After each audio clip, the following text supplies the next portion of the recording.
Ayat 28, Guru, Musa menuliskan perintah ini untuk kita. Jika seorang yang mempunyai saudara laki-laki mati sedang istrinya masih ada, tapi ia tidak meninggalkan anak, saudaranya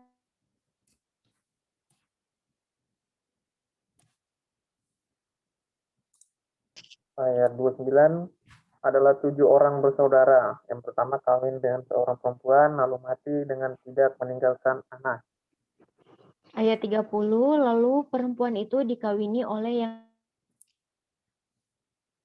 kedua dan oleh yang kedua.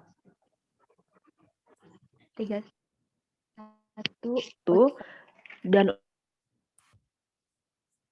oleh yang ketiga, dan demikianlah berturut-turut oleh ketujuh saudara itu. Mereka semuanya mati dengan tidak meninggalkan anak. Ayat 32, akhirnya perempuan itu pun mati. Ayat 33, bagaimana sekarang dengan perempuan itu? Siapakah di antara orang-orang itu yang menjadi suaminya pada hari kebangkitan? Sebab ketujuhnya telah beristri. Ayat 34, jawab Yesus kepada mereka, orang-orang dunia ini kawin dan dikawinkan. 35, tetapi mereka yang dianggap layak untuk mendapat bagian dalam dunia yang lain itu dan dalam kebangkitan dari antara orang mati, tidak kawin dan tidak dikawinkan.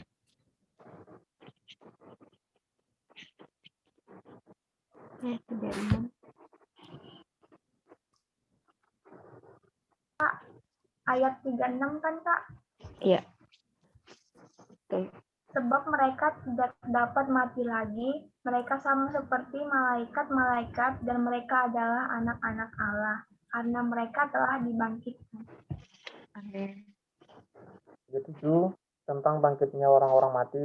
Musa telah memberitahukannya dalam nas tentang Semat Turi, di mana Tuhan disebut Allah Abraham, Allah Ishak, dan Allah Yakub. Amin. Ayat 38, ia bukan Allah orang mati, melainkan Allah orang hidup. Sebab di hadapan dia semua orang hidup. Ayat 39, mendengar itu beberapa ahli Taurat berkata, Guru, jawabmu itu tepat sekali.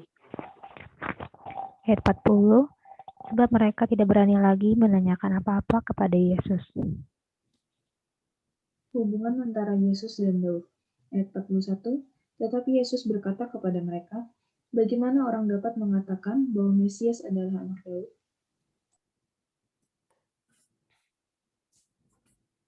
Sebab Daud sendiri berkata dalam kitab Mazmur, Tuhan telah berfirman kepada Tuanku, duduklah di sebelah kananku. 43, sampai kubuat musuh-musuhmu menjadi tumpuan kakimu. Ayat 44, jadi Daud menyebut dia Tuannya. Bagaimana mungkin? Yesus menasihatkan supaya waspada terhadap ahli Taurat. Ayat 45, ketika semua orang banyak mendengarkan, Yesus berkata kepada murid-muridnya,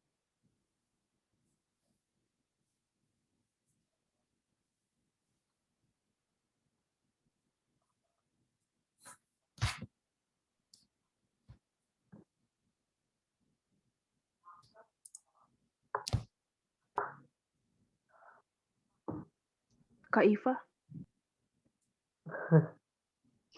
Ya ampun, lupa, maaf. Amin. Ayat berapa tadi ya? 46. 46. Waspadalah terhadap ahli-ahli Taurat yang suka berjalan-jalan memakai jubah panjang dan suka menerima penghormatan di pasar, yang suka duduk di tempat terdepan di rumah ibadat dan di tempat terhormat dalam perjamuan. Ayat 47, yang menelan rumah janda-janda dan yang mengelabui mata orang dengan doa yang panjang-panjang. Mereka itu pasti akan menerima hukuman yang lebih berat.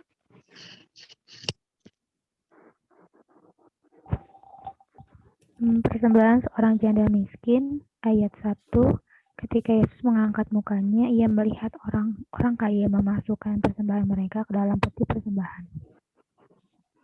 Ayat 2, Ia melihat juga seorang janda miskin memasukkan 2 peser ke dalam peti itu.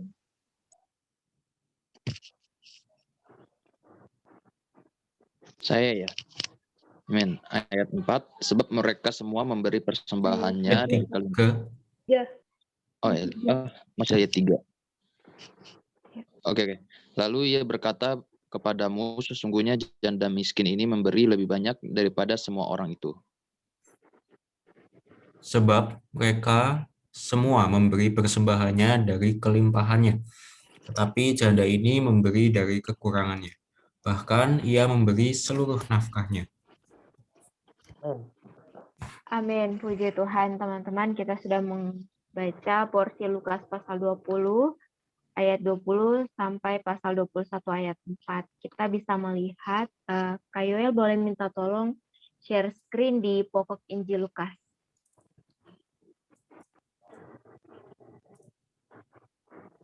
Pokok Injil Lukas, ya. Nah, di sini kita bisa lihat ya, di Romawi keempat itu tertulis, manusia penyelamat mempersembahkan dirinya sendiri, mati untuk merampungkan penebusan. Ben, jadi di sini adalah manusia penyelamat mempersembahkan dirinya sendiri, mati untuk merampungkan penebusan. Kita lihat ya, tadi itu ada beberapa ahli ya, yaitu ada ada ahli Taurat, ada imam kepala gitu kan.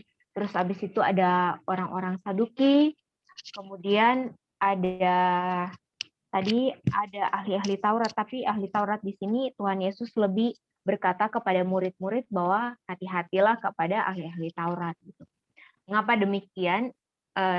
Tapi di situ, kalau di ayat berapa di situ ahli Taurat pun sebenarnya mereka bungkam ya, ayat pasal 20 ayat 20 di sini.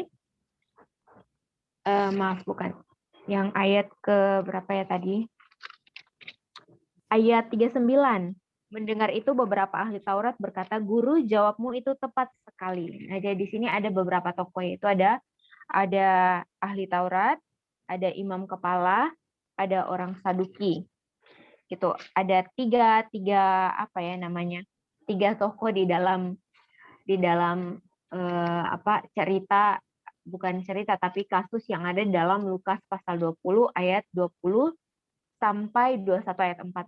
Mengapa, ada apa dengan orang-orang ini gitu? Di sini adalah mereka itu menguji, karena kan tujuan Tuhan di sini adalah mempersembahkan dirinya sendiri mati untuk merampungkan penebusan. Namun sebelum itu kalau kita lihat di Perjanjian Lama ada domba.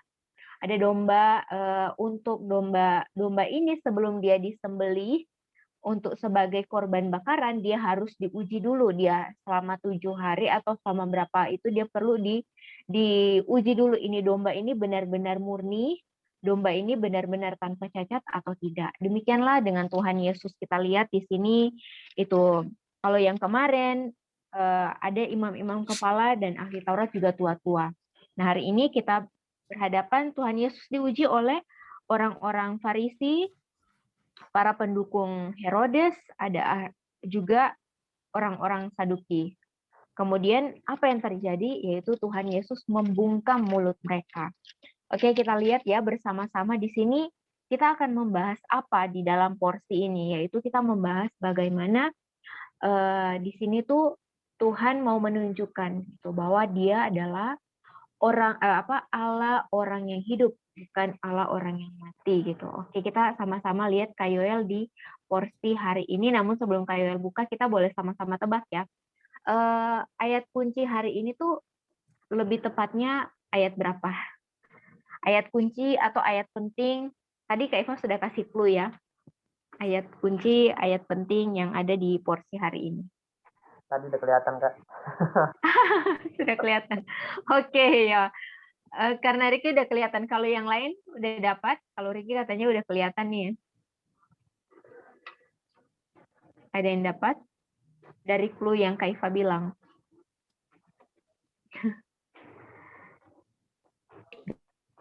Udah kelihatan, Kak. Tadi. Oh, udah kelihatan. Sudah jelas. Oh, karena ini ya Kak Iva bilang. Oke, sama-sama ya kita lihat ayat 38. Kita baca bersama-sama. Ia bukan Allah orang mati, orang mati, melainkan Allah melainkan orang hidup. Allah orang hidup, Sebab di sebab hadapan di Dia hadapan Dia semua semua orang orang hidup. Amin.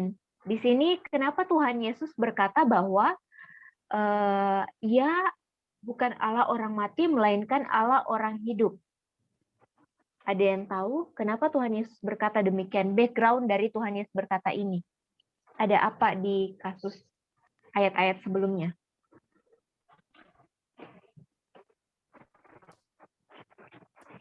Siapa yang bertanya atau Tuhan Yesus bercakap-cakap dengan siapa sampai Tuhan Yesus berbicara demikian? Orang Saduki. Nah, orang Saduki. Jadi sebenarnya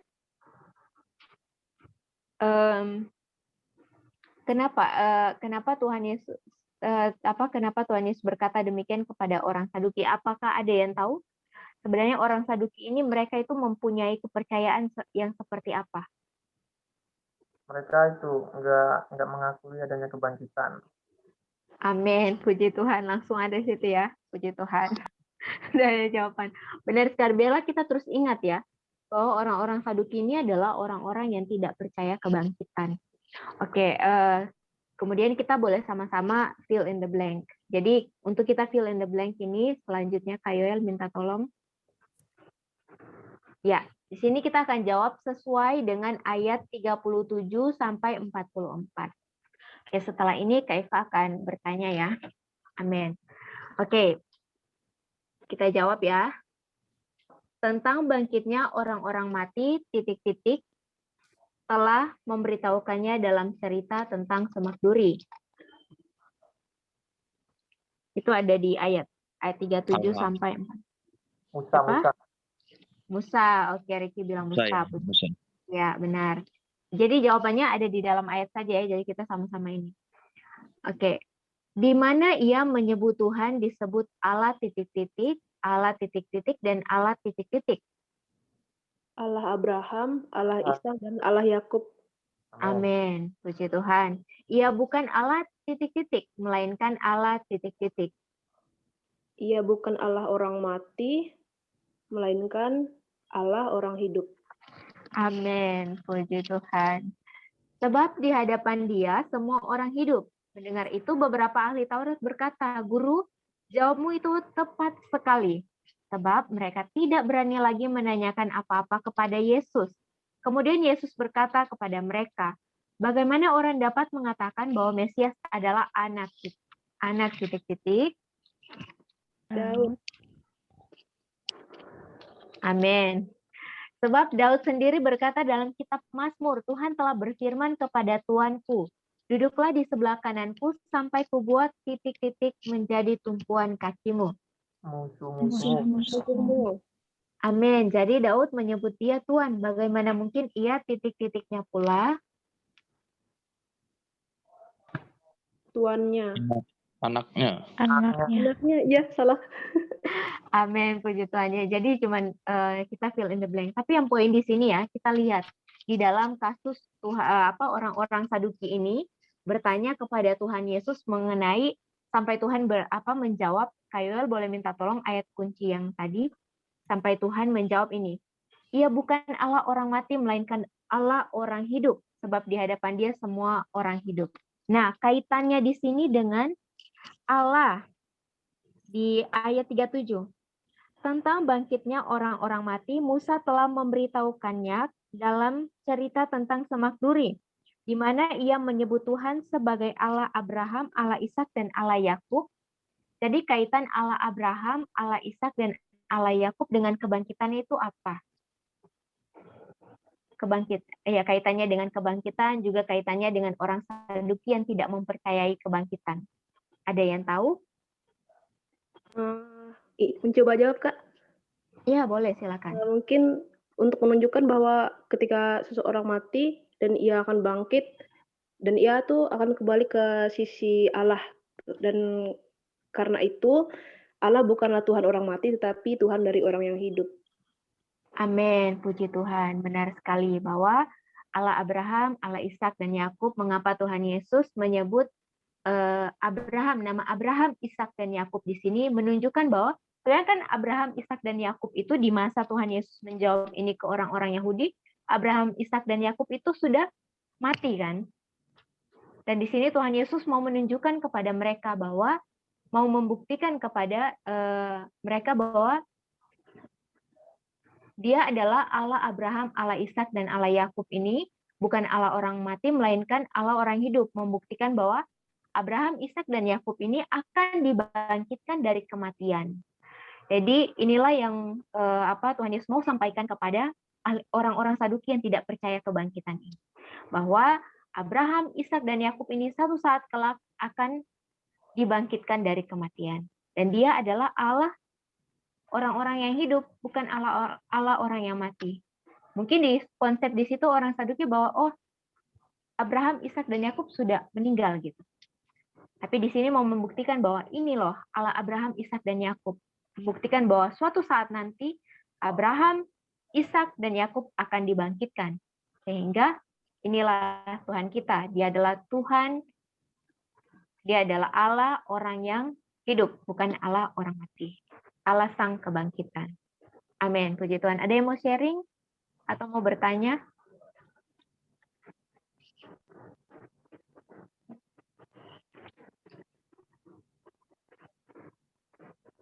Atau mengenai tadi yang kita kita fill in the blank, terus ada yang terpintas gitu kan?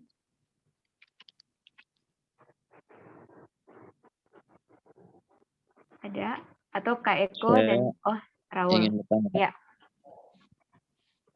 Maksud dari Allah Abraham, Allah Ishak, dan Allah Yakub itu gimana ya, Kak? Kenapa nggak yang lain gitu? Terima kasih, Kak. Kenapa nggak yang lain? Kenapa Allah Abraham, Ya, Allah misalnya kayak Ishak? kan Nuh itu kan misalnya juga percaya Tuhan gitu ya kan, bahkan dia jadi yang taat. Ayub juga gitu, penghidupannya baik. Kenapa enggak Allah Nuh, Allah Ayub, dan yang lain lah. Amin. Di sini ada yang bisa jawab? Bebas ya, diskusi. Ada?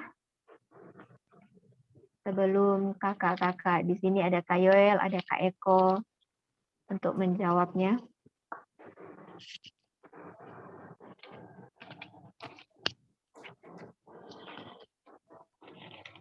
Izin untuk sedikit, Kak. Iya, silakan. Pengetahuan aja, Kak. Iya. Mungkin di sini karena Tuhan Yesus ingin memberikan konsep tentang kebangkitan, mungkin terus menyangkutkan pada abad pertama kan di situ masih belum ada kesepakatan tentang kebangkitan. Tapi Tuhan Yesus, Sang Kristus yang sebagai Sang Mesias ini, itu kan memiliki kemuliaan yang sama dengan Allah. Dan pasti dia tahu dan bisa memahaminya. Jadi Tuhan Yesus tuh menggunakan ayat dari kitab Musa yang dia ambil tadi itu, yang bisa dimengerti oleh banyak orang gitu. Makanya yang ayat Musa yang berisi, ayat dari kitab Musa yang berisi akulah Allah ayahmu, Allah Abraham, Allah Ishak, dan Allah Yakub. Amin. Amin, puji Tuhan. Terima kasih untuk jawabannya, Otsa. Ada lagi yang lain?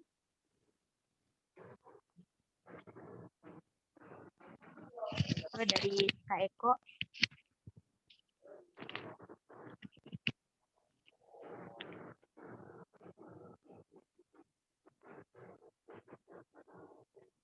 Benar ya? Iya.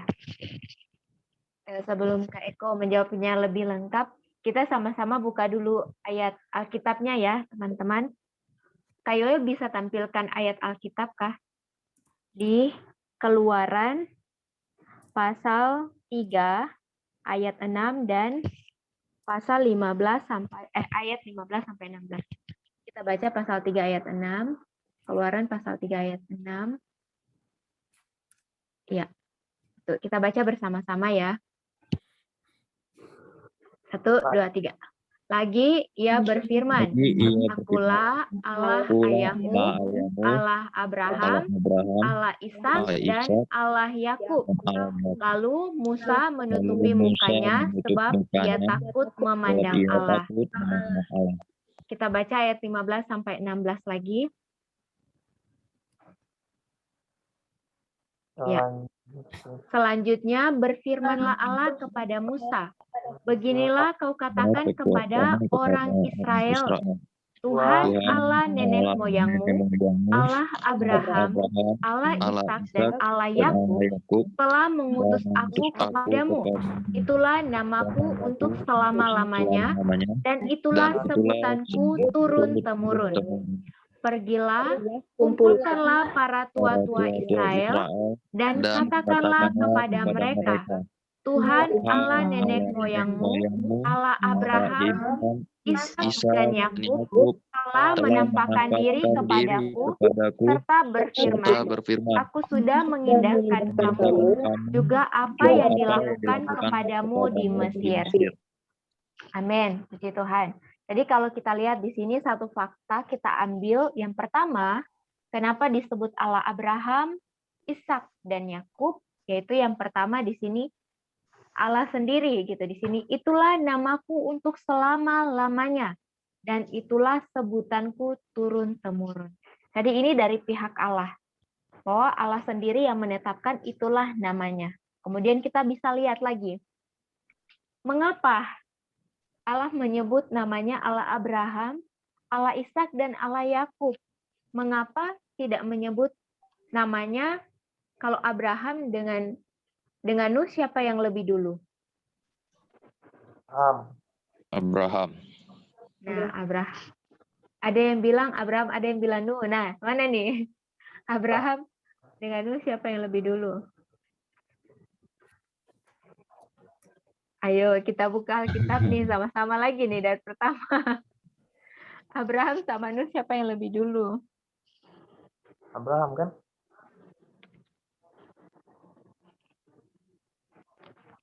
Ayo. Setelah manusia jatuh ke dalam dosa, setelah itu ada siapa? Bahas tentang siapa? Iya, Nuh. Abraham. Nuh. Ada. Nuh duluan, soalnya kan ada yang bahtera air bah itu. Amin. Ya, jadi siapa duluan? Ada yang bilang Abraham, ada yang bilang Nuh. Ya, kalau kita lihat lebih dulu Nuh kan daripada Abraham. Nah, oke. Tapi kenapa Allah menyebut dia adalah Allah Abraham, Allah Ishak dan Allah Yakub? Kita lihat dari namanya dulu ya. Abraham disebut dengan Bapa semua orang beriman. Nama Abraham ya, Bapa. Ishak ini adalah anak dari siapa? Abraham. Amin. Yakub, papanya siapa? Ishak. Ishak. Amin, puji Tuhan. Jadi kita bisa lihat di sini makna rohaninya. Abraham, Ishak dan Yakub sebenarnya ini membicarakan Allah Tritunggal.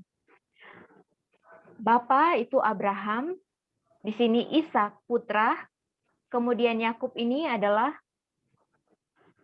roh itu. Artinya di sini kenapa kita bisa melihat Abraham ini yang itu Bapa, dikatakan Bapa semua orang beriman. Ishak iman ya.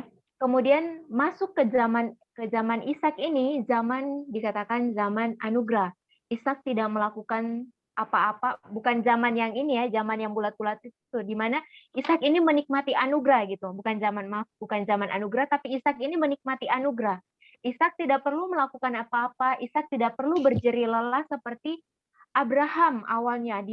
Abraham itu dia harus keluar dari Ur Kasdim, dia keluar dari tempat penyembahan berhala, dia harus menerima penanggulangan dari Allah, tetapi masuk ke Ishak. Ishak ini dia adalah penuh dengan anugerah, dia tidak berjerih lelah. Bahkan mendapatkan pasangannya itu, pasangan Ishak siapa? Aduh, lupa. Pasangannya Ishak saja itu, Ishak pun tidak bersusah payah seperti Yakub. Kalau Yakub kan dia 7 tahun menunggu, tidak dikasih. Dikasih kakaknya, kemudian 7 tahun lagi gitu. Ini kita melihat Ishak itu dia dia penuh dengan anugerah. Dia itu tidak berjerih lelah. Kemudian masuk di Yakub ini, di mana setelah Bapa, Putra, dan perampungan di sini kita bisa melihat ya, melalui Yakub walaupun dia mengalami penanggulangan, dia dia dididik Tuhan, dia diproses oleh Tuhan selama bertahun-tahun, sampai satu ketika Yakub ini mengalami bagaimana hanya di masa Yakub ini kita bisa melihat ya bahwa Yakub ini penuh dengan ketika dia memberkati itu tidak seperti Ishak memberkati dalam keadaan buta. Tetapi Ishak ketika dia memberkati anaknya, khususnya anak Yusuf di sini kita melihat dia itu memberkati dengan tepat dan jelas walaupun saat itu matanya sudah buram. Ini adalah sebenarnya secara makna rohani ini adalah pekerjaan Allah Tritunggal, Bapa, Putra, dan Roh. Dan itu kenapa yang tadi ya, yang pertama kita melihat satu fakta kenapa Allah Abraham, Ishak, dan Yakub, karena Allah sendiri ya yang berkata bahwa itulah namaku untuk selama-lamanya dan itulah sebutanku turun-temurun. Kemudian yang kedua itu kaitannya dengan pekerjaan Allah Tritunggal. Makanya disebut dengan kebangkitan. Dalam kebangkitan kan baru kita bisa melihat perwujudan Allah Tritunggal melalui roh itu. Kalau itu sih yang Kak Eva dapatkan. Mungkin bisa ditambahkan oleh Kak Eko dan Kak Yoel. Ya, oke. Ini mungkin agak extra time sedikit ya. Jadi tadi kenapa kok di Lukas pasal 20 ya ayat 37, yaitu di situ Musa dikatakan apa? Telah memberitahukan dalam nas tentang semak duri itu, di mana Tuhan disebut Allah Abraham, Allah Ishak, dan Allah Yakub. Nah, ia bukan Allah orang mati, melainkan Allah orang hidup. Sebab di hadapan dia semua orang hidup. Jadi kalau dari Lukas pasal 20 ayat 37, 38 sendiri memang ingin menjelaskan bahwa Allah itu adalah bukan Allah orang mati, tapi Allah orang hidup. Loh, padahal kan Abraham, Ishak, dan Yakub sekarang sudah mati ya waktu itu ya. Dan bahkan juga sekarang juga sudah mati. Tetapi ini menunjukkan bahwa ya Abraham, Ishak, dan Yakub itu akan dibangkitkan. Ya. Jadi mereka akan mengalami kebangkitan. Nah, itu iman kita sama, kita juga akan mengalami yang namanya kebangkitan. Ya, setelah kita percaya kepada Tuhan, nasib kita ini adalah nasib yang mulia, yaitu kebangkitan. Nah, Tuhan kita menjadi yang pertama bangkit dari antara orang mati. Ya, nah, biasanya kan teman-teman merayakan ya setahun sekali, tapi sebenarnya ya perlu setiap hari kita mengingat perkara ini ya. Tuhan kita adalah Tuhan yang telah bangkit. Ya, kita perlu rayakan itu setiap hari karena ini adalah kunci iman Kristen. Ya, banyak orang menyerang kekristenan dengan mengatakan Yesus itu tidak bangkit. Ya, tetapi kita sebagai orang-orang percaya Tuhan, Tuhan bangkit, kita pun akan dibangkitkan. Abraham, Ishak, dan Yakub juga adalah orang-orang yang akan dibangkitkan. Karena itu di sini dikatakan Allah itu bukan Allah orang mati, tapi Allah orang hidup. Ya, itu konteksnya dulu ya. Kita jelaskan dulu konteksnya dulu di Lukas pasal 20, 37 sampai 38 ya. Jadi kita beriman bahwa kita juga akan dibangkitkan. Haleluya ya. Nah, kubur bukan akhir perjalanan hidup kita ya. Nah, tapi kita beriman ketika Tuhan datang ya kita akan bangkit untuk berjumpa dengan Dia. Dan ingat kemarin kita belajar kalau hari ini kita setia sungguh-sungguh ya kita akan meraja bersama dengan Dia. Ya, sebelum kemudian kita masuk ke dalam langit baru, bumi baru, Yerusalem baru sampai kekal ya. Nah, kemudian menjawab pertanyaannya Raul ya, kenapa kok Allah itu memperkenalkan dirinya sebagai Allah Abraham, Ishak, dan Allah Yakub. Jadi ini sebenarnya adalah Allah sendiri memperkenalkan dirinya. Jadi ini bukan orang Israel menyebut demikian, tapi Allah memperkenalkan dirinya. Kapan Allah memperkenalkan dirinya? Saat dia berjumpa dengan Musa. ketika Musa di tanah Midian setelah dia lari dari Mesir, ya gara-gara dia membunuh prajurit Mesir, ya kan. Kemudian dia lari, dia menggembala kambing domba selama 40 tahun di Midian, ya, kambing domba milik Yitro. Nah, satu saat dia mendapat satu penglihatan semak duri yang menyala, tapi semaknya tidak terbakar, tetapi di sana ada api yang menyala-nyala. Nah, disitulah Allah memperkenalkan dirinya, akulah Allah ayahmu, Allah Abraham, Allah Ishak, dan Allah Yakub. Nah, jadi ini menunjukkan Abraham, Ishak, dan Yakub ini adalah tokoh yang sangat istimewa di dalam pandangan Tuhan. Kenapa? Karena yang pertama, melalui Abraham, Ishak, Yakub, di sanalah bangsa pilihan Allah, yaitu bangsa Israel itu dilahirkan. Ya, jadi Abraham sebagai permulaan, ya, karena sebelum Abraham itu kan Nuh, kemudian kisahnya itu sampai ke mendirikan itu, ya, Menara Babel itu, ya, sehingga kemudian Tuhan menyerahkan, ya, orang-orang itu ke seluruh muka bumi, dan di situ Tuhan ada satu permulaan yang baru. Jadi pada diri Abraham itu ada satu permulaan yang baru. Di sanalah Allah memberikan janji bahwa melalui keturunan Abraham semua bangsa di muka bumi akan menerima berkat. Ya. Kemudian Abraham menurunkan Ishak, menurunkan Yakub, Yakub menurunkan 12 suku Israel. Ya. Nah, seperti Kak Iva tadi sempat membahas, memang masing-masing ini punya karakteristik, ya, itu nanti kita bahas di lain kesempatan karena waktu juga perlu panjang lebar, ya. Kita nanti mungkin ambil satu hari Minggu untuk bahas poin itu. Tapi secara sederhana, ya itu tadi, karena Abraham, Ishak, dan Yakub ini adalah permulaan baru Allah setelah manusia jatuh sampai mendirikan menara Babel, memberontak melawan Allah, Allah menyerahkan mereka ke seluruh muka bumi. Allah memulai satu permulaan yang baru, memanggil Abraham, ya kan? Pada diri Abraham ada permulaan baru, ya. Nah, melalui Abraham seluruh bangsa di muka bumi akan menerima berkat. Melalui Abraham, Ishak, dan Yakub inilah menurunkan 12 suku Israel, bangsa Israel, umat pilihan Allah, ya, dan itu ya jadi sebuah permulaan daripada pekerjaan Tuhan. Ya, jadi hari ini kita di dalam Tuhan juga ada satu permulaan yang baru, ya, yang lama sudah berlalu, yang baru sudah datang. Ketika kita percaya Tuhan, segala kebiasaan lama kita, ya, itu juga sudah berlalu. Ya, perlu ada satu kebiasaan baru, perlu ada satu permulaan yang baru. Ya, jadi demikian. Puji Tuhan.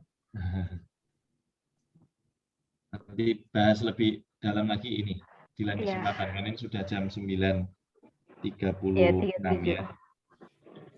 Saya sudah kasih di chat box untuk ringkasan, ya, jawaban ini yang tadi dari Kak Eko, juga dari saya. Kemudian teman-teman kalau memang mau tahu Allah Abraham, Allah Ishak, dan Allah Yakub lebih detail, ada bukunya. Juga ayat-ayat referensi itu sudah ada di dalam buku itu, ya Kak Eko, ya? Ya, nanti ini bisa. Tadi saya baru mau buka sebentar, ya, Allah Abraham, Allah Ishak, Allah Yakub tadi, ya. Iya, Nah, jadi kita bisa tahu detail itu, ya, kenapa Allah Abraham, Allah Ishak, dan Allah Yakub. Oh, enggak bisa share screen, ya? Iya. Nanti di grup aja, Kak. Oh iya, nanti kita bagikan. Di Tokopedia ada jual. Iya, Tokopedia. Coba saya bantu share screen deh. Saya yang share screen coba. Sebentar. Bagusnya bisa, Kak? Enggak bisa tuh. Karena ini pertanyaan-pertanyaan yang krusial juga kan. Kalau kita tidak tahu ini. Sudah di-allow pas partisipasi. Iya, ini. Ini ada nih, buku Allah Abraham. Ini melihat panggilan Allah dalam pengalaman Allah Abraham, Ishak, dan Yakub. Ada lagi yang satu, Kak. Oh, ada lagi yang satu ya? Iya, ada yang satu lagi. Allah Abraham ya? Allah Iya. Abraham, Allah Ishak, Allah Yakub ya? Iya. Warnanya agak biru. Gimana? Munculnya yang ini. Nanti kita share deh. Munculnya iya. yang ini soalnya. Munculnya yang Allah Abraham, Allah Ishak, Allah Yakub. Ya. Oke. Nanti kita share. Baik. Terima kasih untuk jawabannya Kak Eko. Ini, ya. Ini. Oh ya. Oh, ada di ini. Allah Abraham. Ini nah, tapi ini. Ya, cover baru ini. Oh, kalau ebook di playbook. Ebook ini berbayar juga. Iya. Oh iya. Oke. Saya lupa sih berapa soalnya udah di-download ini. Oh, oke. Paling tidak jauh dari 80-an. Maksudnya tidak lebih dari 80-an. Kapan lalu saya beli juga begitu. Oke, baik teman-teman. Sampai di sini sharing kita malam hari ini. Maaf, waktunya sudah lebih. Tapi biarlah waktu yang kita spend ini begitu berharga, kita mendapatkan Tuhan ya. Kita mengenal Allah kita adalah Allah kebangkitan. Dia bukan Allah orang mati. Dia adalah Allah Abraham, Ishak, dan Yakub. Men, baik kita akan tutup dalam doa. Boleh minta tolong Raul pimpin dalam doa. Amin. Mari kita bersatu dalam doa. Allah Bapa yang bertata di dalam kerajaan surga, terima kasih untuk malam hari ini telah mengenal siapa dirimu sebenarnya. Tuhan, Kau adalah Allah orang hidup, Tuhan, bukan Allah orang mati. Juga Kau adalah Allah Abraham, Ishak, dan Yakub, Tuhan. Biarlah kami semakin hari semakin mendambakan untuk mengenal di Kau, semakin mendekatkan diri lagi kepadamu, Tuhan. Banyak yang belum kami kenal dari dirimu, Tuhan. Karena itu ya Tuhan, biarlah pembacaan melalui Bible for Youth membantu kami semakin mendambakan dirimu, Tuhan.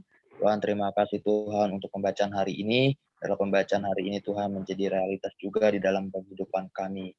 Terima kasih Tuhan, kami cinta padamu, hanya dalam namamu kami telah berdoa dan mengucap syukur. Amin. Amin, puji Tuhan. Ya. Kita akan foto bersama.